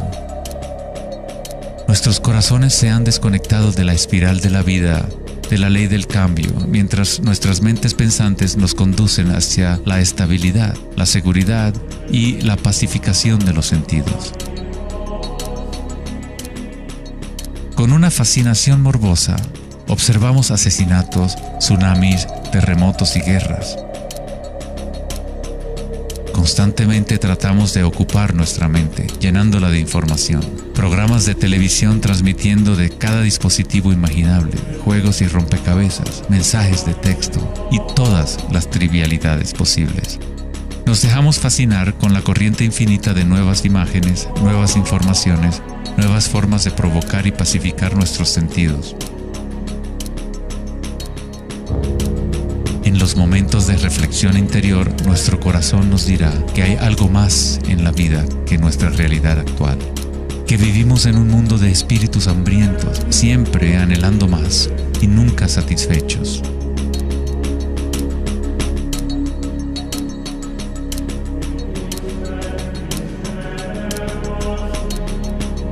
Hemos creado una vorágine de datos que vuelan alrededor del planeta para facilitar más pensamientos, más ideas sobre cómo arreglar el mundo, para solucionar los problemas que solo existen porque la mente los ha creado. Los pensamientos han creado todo el lío en el cual nos encontramos actualmente. Libramos guerras contra enfermedades, enemigos y problemas. La paradoja es que aquello que resistes, persiste. Cuanto más te resistes a algo, más se fortalece. Al igual que ejercitar un músculo, en realidad estás fortaleciendo aquello de lo cual justamente te quieres deshacer. Entonces, ¿cuál es la alternativa al pensamiento? ¿Qué otros mecanismos pueden utilizar los seres humanos para existir en este planeta?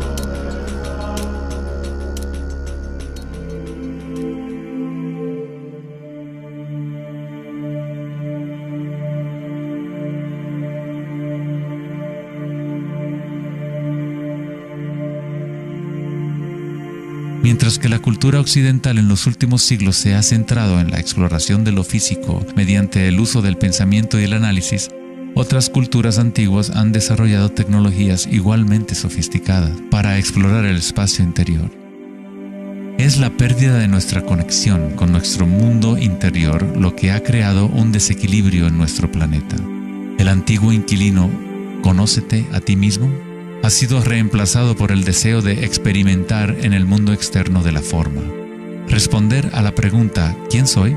No es simplemente una cuestión de describir lo que está en tu tarjeta de presentación. En el budismo, no eres el contenido de tu conciencia. No eres apenas una colección de pensamientos o ideas, porque detrás de los pensamientos está aquel que está siendo testigo de los pensamientos.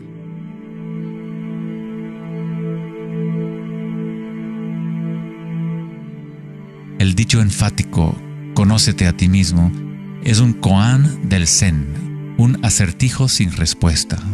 Como un perro persiguiendo su cola, es solo la identidad del ego que quiere encontrar una respuesta, un propósito.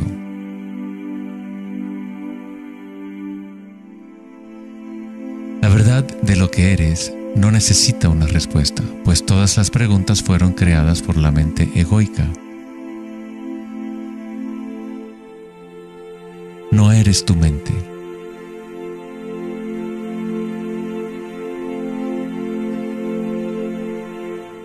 La verdad no yace en más respuestas, sino en menos preguntas. Como dijo Joseph Campbell, no creo que la gente esté buscando el significado de la vida, más bien buscan la experiencia de estar vivos.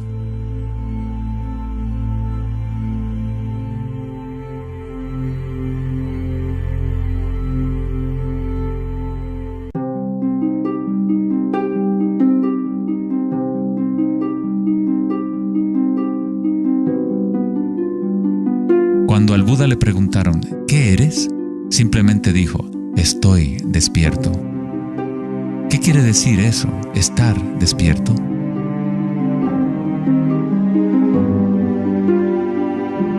El Buda no dice exactamente qué es, porque el florecimiento de cada vida individual es diferente, pero sí dice algo, es el fin del sufrimiento.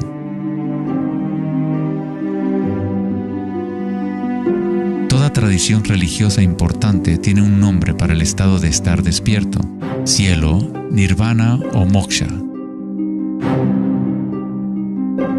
Una mente en calma es todo lo que hace falta para comprender la naturaleza de la corriente. Todo lo demás ocurrirá una vez que tu mente esté en calma. En esta quietud, las energías internas despiertan y funcionan sin esfuerzo de tu parte. Como dicen los taoístas, el chi sigue a la conciencia. Al permanecer en calma, uno empieza a escuchar la sabiduría de las plantas y los animales, los quietos susurros de los sueños y se aprende el sutil mecanismo por el cual los sueños se manifiestan en forma material. En el Tao Te Ching, este tipo de vida se llama Wei Bu Wei, hacer, no hacer. El Buda habló del camino intermedio como el sendero que conduce a la iluminación. Aristóteles escribió el justo medio, el punto medio entre dos extremos, como un sendero de belleza, sin demasiado esfuerzo ni tampoco muy poco. Yin y Yang en equilibrio perfecto.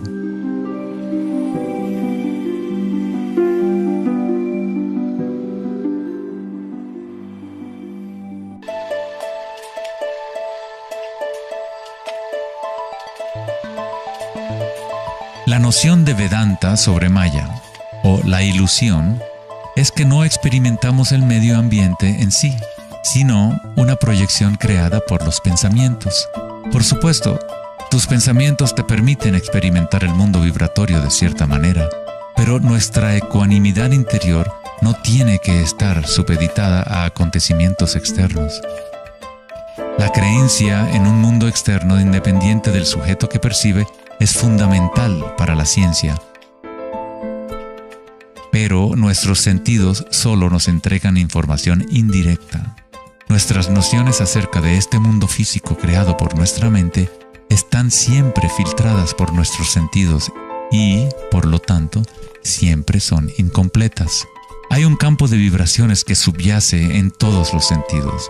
Las personas con una condición llamada sinestesia a veces sienten este campo vibratorio de diferentes maneras. Los sinestésicos pueden ver los sonidos como colores o formas, o las cualidades asociadas de un sentido hacia otro. La sinestesia se refiere a una síntesis o amalgama de los sentidos.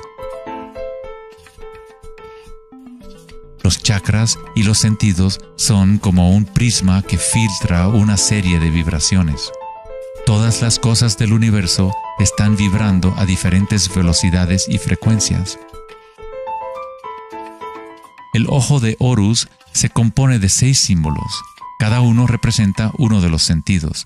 Al igual que el sistema védico antiguo, el pensamiento se considera un sentido.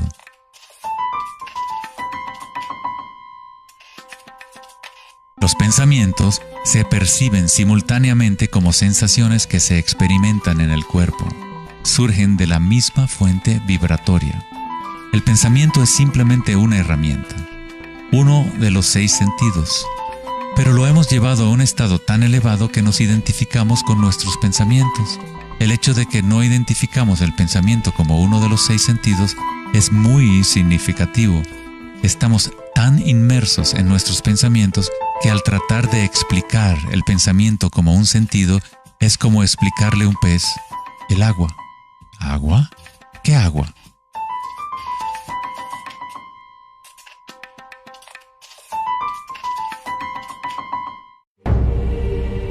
En las Upanishads se dice, no lo que el ojo puede ver, sino mediante lo cual puede ver el ojo.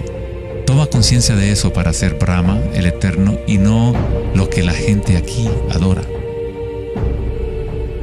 No lo que el oído puede escuchar, sino mediante lo cual puede escuchar el oído. Toma conciencia de eso para ser Brahma, el Eterno, y no lo que la gente aquí adora.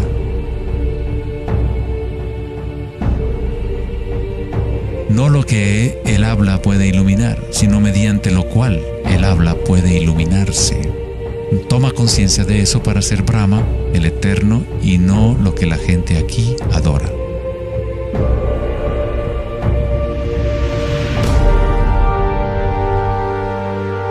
No lo que la mente puede pensar, sino por lo cual la mente puede pensar. Toma conciencia de eso para ser Brahma, el Eterno, y no lo que la gente aquí adora.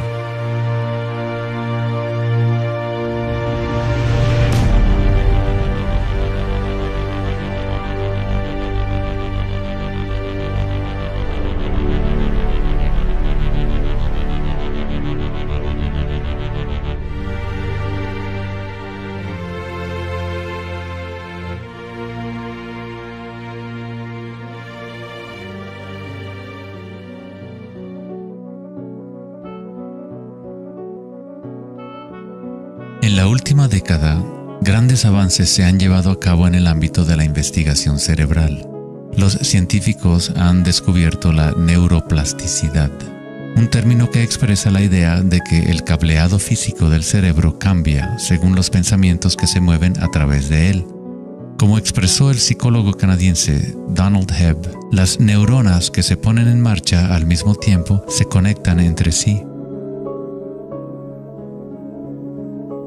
Las neuronas se conectan al máximo cuando una persona entra a un estado de atención ininterrumpida. Lo que esto significa es que es posible dirigir tu propia experiencia subjetiva de la realidad. Literalmente, si tus pensamientos son de temor, preocupación, ansiedad y negatividad, estás incrementando la conexión para que surjan más pensamientos similares. Si diriges tus pensamientos hacia el amor, la compasión, la gratitud y la alegría, creas la conexión para repetir esas experiencias. ¿Cómo hacerlo cuando estamos rodeados de violencia y sufrimiento? ¿No es esto una especie de engaño o vana ilusión? La neuroplasticidad no es lo mismo que la noción de la nueva era que dice que creas tu realidad con pensamientos positivos. En realidad es lo mismo que el Buda enseñó hace 2500 años. La meditación vipassana o la meditación introspectiva podría describirse como neuroplasticidad autodirigida. Aceptas tu realidad tal como es, como realmente es. Pero tú lo experimentas en el nivel raíz de la sensación, en el nivel vibratorio o energético, sin prejuicio o la influencia del pensamiento. A través de una intención ininterrumpida en el nivel raíz de la conciencia, se crea la conexión para una percepción completamente diferente a la realidad.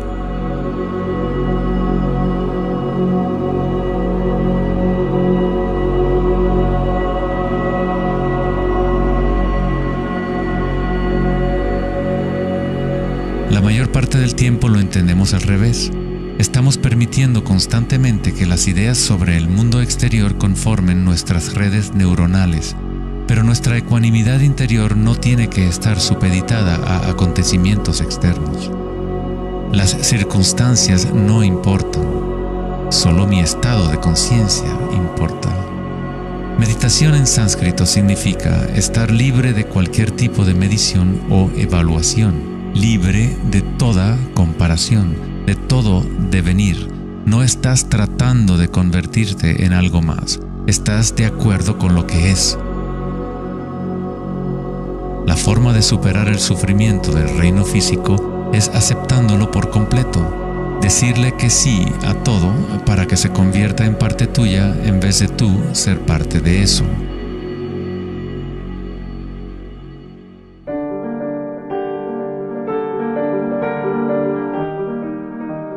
¿Cómo se puede vivir de tal manera que la conciencia deje de estar en conflicto con su contenido? ¿Cómo puede uno vaciar el corazón de las ambiciones mezquinas?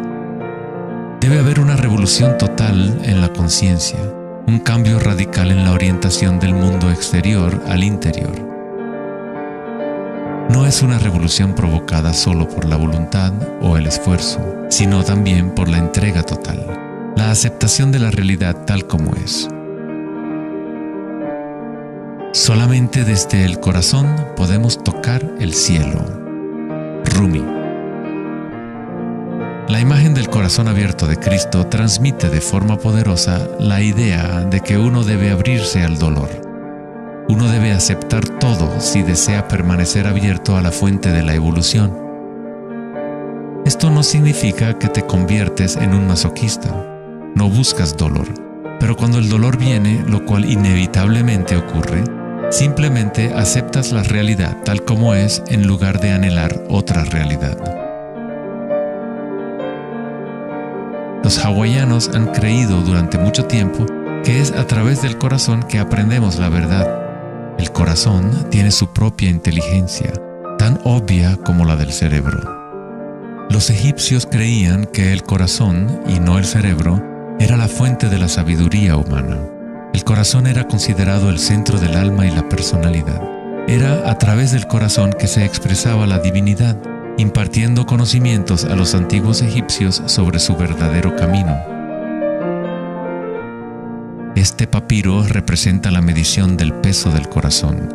Era considerado algo bueno pasar la vida después de la muerte con un corazón liviano. Eso significaba que habías tenido una buena vida. Una etapa universal o arquetípica que experimentan las personas en el proceso del despertar del centro del corazón es la experiencia de la energía personal como la energía universal.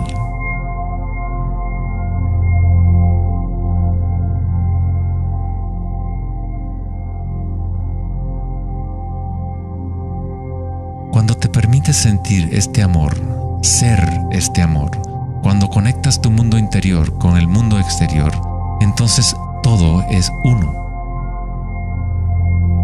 ¿Cómo podemos experimentar la música de las esferas? ¿Cómo se abre el corazón?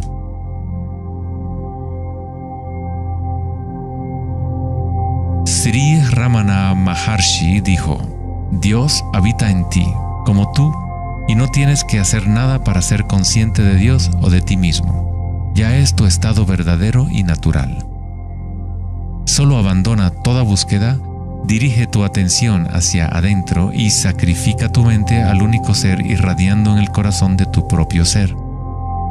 Para que esto sea tu experiencia que vives en el presente, el autoconocimiento es el único camino directo e inmediato.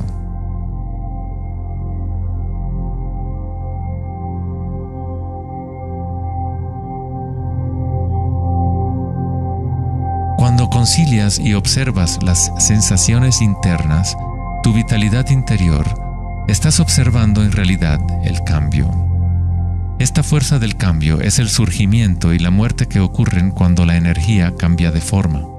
El grado en que una persona ha evolucionado o alcanzado la iluminación es el grado en que uno ha adquirido la capacidad de adaptarse a cada momento o a transmutar la corriente de circunstancias humanas, siempre cambiantes, el dolor y el placer en gozo.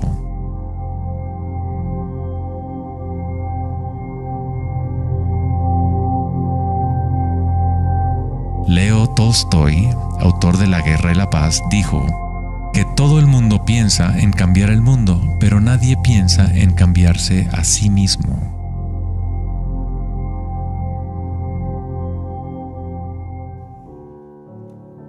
Darwin dijo que la característica más importante para la supervivencia de la especie no es la fuerza o la inteligencia, sino la capacidad de adaptación a los cambios.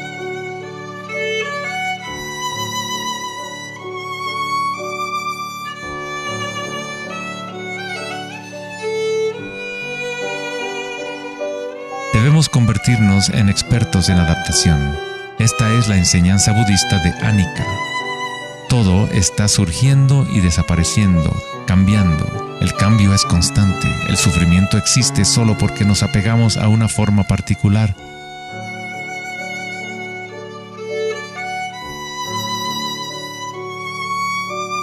Cuando te conectas a la parte tuya que observa, con la comprensión de Anicca, el gozo surge en el corazón.